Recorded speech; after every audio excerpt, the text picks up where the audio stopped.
Thing और सबसे अच्छा आम आदमी पार्टी वालों ने किया है कि उन्होंने दिल्ली की जनता को मोटी चमड़ी वाला बना दिया है।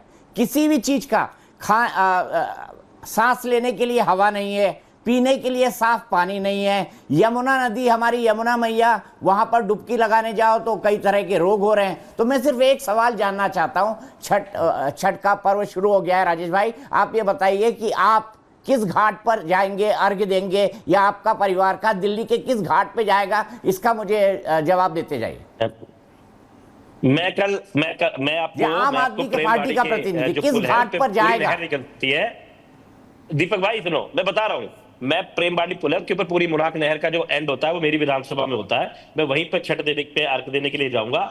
डूबते चढ़ते हुए सूरज को तो सभी अर्घ दिया करते हैं, डूबते को देखते हुए प्रवांचरी होते हैं। और मेरे यहाँ पर अच्छे खासे आपका स्वागत है, आप भी आइए, आप भी छठ वही मनाइएगा और देखिएगा, उन लोगों से बात कीजिएगा। देखिए दीपक भाई, देखो वैसे आप मशहूर हो, आपको सब जानते हैं, मेरी एक रिक्वेस्ट है उन लोगों से बात करना, एक बार उन महिलाओं से बात करना जो वहां छठ पे पूजा करने आए, कि उनसे पूछना कि वो अरविंद केजरीवाल को या उसकी पार्टी के विधायकों को, मंत्री को क्यों प्यार करती है। आपका अपना विश्लेषण हो सकता है, लेकिन जनता मूर्ख तो नहीं है। आप मानोगे कि जनता का राज है। अगर जनता 3 बार मुख्यमंत्री बना रही है, निगम के अंदर भाजपा को हरा रही है, there has to be a reason, एक कारण है उसके पीछे। तो आप उन महिलाओं से जरूर पूछना, मेरा आपसे एक रिक्वेस्ट है। मेरे को लगता है कि आपको यहाँ पर अपनी बातों को रखने में आसानी होगी कि दिल्ली के लोग मोटी चमड़ी के हैं या अच्छे दिल के हैं। Ratnakar Tripathi ji, point taken. आपने उनसे प्यार करा, ये इलेक्शंस चाहे महाराष्ट्र के हों, झारखंड के हों, अच्छे दिल के, दिल्ली के आने वाले हों या यूपी के बाई इलेक्शंस हों, कांग्रेस के लिए बहुत महत्वपूर्ण है।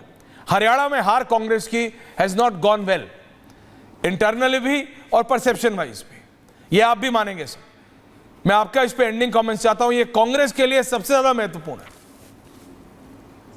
नहीं, निश्चित तौर पे ये कांग्रेस के लिए महत्वपूर्ण है। आपसे, आपकी बात से मैं अलग नहीं जाता, क्योंकि कांग्रेस को अगर पूरे देश में स्टेब्लिश करना है अपने आप को, तो महाराष्ट्र कम से कम एक बड़ी स्टेट है, बड़ा स्टेट है, जिसमें हमको प्रेजेंस अगर पूरी रहेगी, हमारी उपस्थिति रहेगी, तो पूरे में इस बात को रिकॉग्नाइज किया जाएगा। और मेरा मानना है, मैं इस बात को पूरी तरह मानता हूं कि वहां विजय हमारी ही होगी, महाविकास अघाड़ी की, महायुति की नहीं होने वाली है। क्योंकि जैसे प्रेम शुक्ला जी ने कहा ना कि पहले बोला हमारे अंदर अहंकार नहीं, फिर बोला हमारे जो कार्यकर्ता हैं वो लक्ष्य लेके चलते। तो इनके कार्यकर्ता क्या लक्ष्य लेके चले? पहले उन्होंने इनको 2014 में 71 सीट दिलाई, फिर इनका अहंकार सामने आया, तो 2019 में 62 पे ला पटका, फिर इनका अहंकार समझ में आया तो 33 पे लाके पटक दिया। और अहंकार की सीमा ना निरहुआ का नाम ले रहे थे सरकार। 14 मई 2019 को निरहुआ ने क्या कहा था सर? आपके बीजेपी वालों के अहंकार की पराकाष्ठा देखिए। निरहुआ ने कहा कि मैं तो भगवान का लेखा भी मिटा सकता हूं, भगवान ने मेरी तकदीर में जो लिखा है उसको भी मैं बदल दूंगा। तो माननीय ऐश्वर्य कपूर जी, हाँ, सम्माननीय त्रिपाठी जी, संविधान का लिखा मिटाना चाहती है, तो भारत की जनता इसको संविधान का लिखा तो नहीं मिटाने देगी। अब भगवान का लिखा तो हम भी नहीं, देखिए संविधान का मिटा भगवान नहीं मिटा सकते, जो तो ना कोई मिटाने देना चाहिए और ना कोई मिटा पाएगा। बीजेपी आपके पास रोने ही वाली है। नहीं, मैं क्या कह रहा हूं आपसे, अब तो आपको आम आदमी पार्टी ने भी महाराष्ट्र में सपोर्ट दे दिया। कहते ही रहते हैं सर ना, मैं कहता हूं, आप तो कहते नहीं। अच्छा चलिए छोड़िए, आप और मेरी टसल चलती रहेगी। Satish ji ending comments.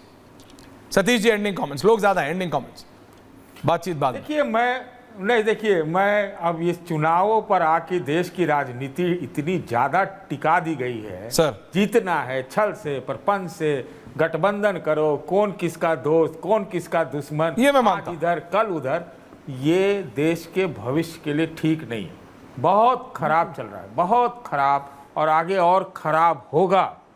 कौन पता है महाराष्ट्र में आज कौन कितने गठबंधन है, कल कौन इधर से उधर हो जाएगा, सब जगह ही हो गया।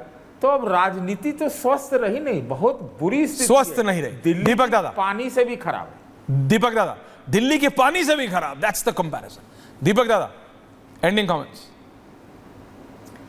मैं वाकई मोटे तौर पे मैं सतीश भाई का इस बात पे समर्थन करता हूं कि अब हम सत्ता में रहने के लिए, कभी कभी ऐसा होता है कि गलत राजनीतिक निर्णय होते हैं, लेकिन सत्ता की प्रवृत्ति ही ऐसी है। सत्ता एक इस तरह का चुंबक है जो लोगों को अपनी तरफ खींचता है, और इसीलिए सियासी पार्टियां कहती है कि चुनाव जीतने के लिए लड़ना है, और इसको जीतने के लिए अर्थदंड, सामवेद सबका इस्तेमाल होता है। तो लड़ाई इसी तरह से होती है सतीश जी, ये एक हकीकत है और वाकई इस हकीकत को, दुनिया के सबसे बड़े लोकतंत्र की इस खूबसूरती को भी हमको एक्सेप्ट करना चाहिए। अनुराग जी, 9 में से कितनी सीट? Ending comments. देखिए इन्होंने 13 तारीख देखिए 9 में से 9 सीटें समाजवादी जीतने जा रही है।